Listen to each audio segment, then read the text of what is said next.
Infrared or IR therapy. Infrared is a type of electromagnetic radiation.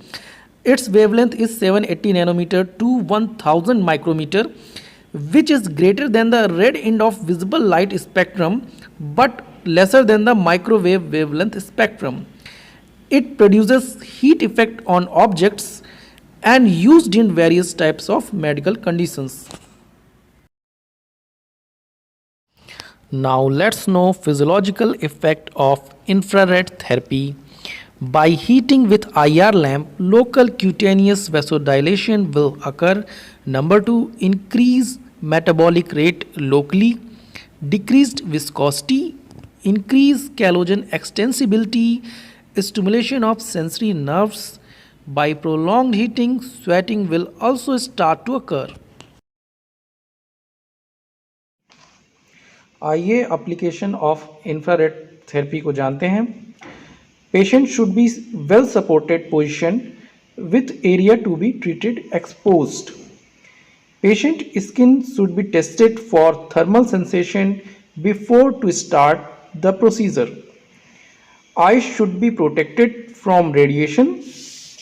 Safe distance from patient to infrared lamp is 45 to 75 centimeter should be maintained. Intensity of heating is controlled by altering the position of lamp. Radiation time should not more than 10 to 20 minutes. Let's know therapeutic uses or indications of infrared therapy. It is used in pain relief and reduction of muscle spasm. It is used to increase blood circulation to promote healing and repair. It increases tissue flexibility and reduce stiffness. It is also used to increase range of motion of particular affected joint. It increases the vascularity of skin and promote healing of pressure sore or wounds like skin conditions. Clinical indications of infrared therapy.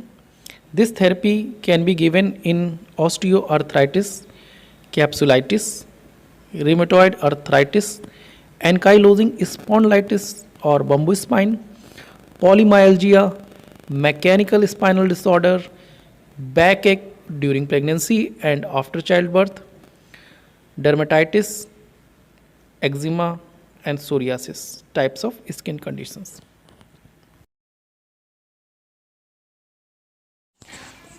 आइए जान लेते हैं उन परिस्थितियों के बारे में जहां आपको इंफ्रारेड थेरेपी का इस्तेमाल नहीं करना है, यानी कि Contra indications of infrared therapy के बारे में.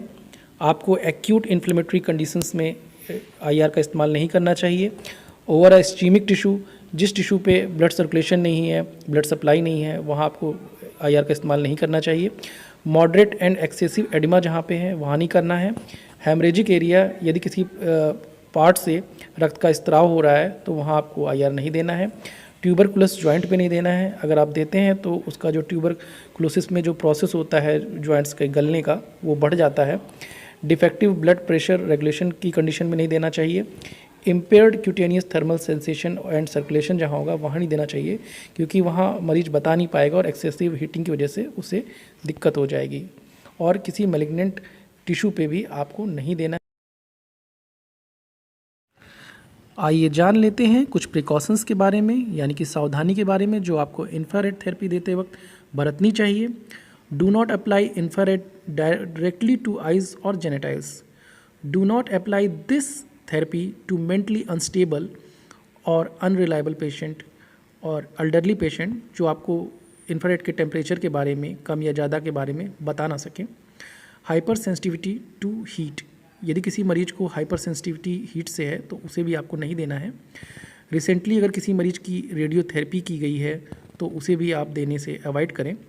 अगर कोई मरीज सीवियर कार्डियक कंडीशन से सफ़र कर रहा है तो वहाँ आपको नहीं देना है.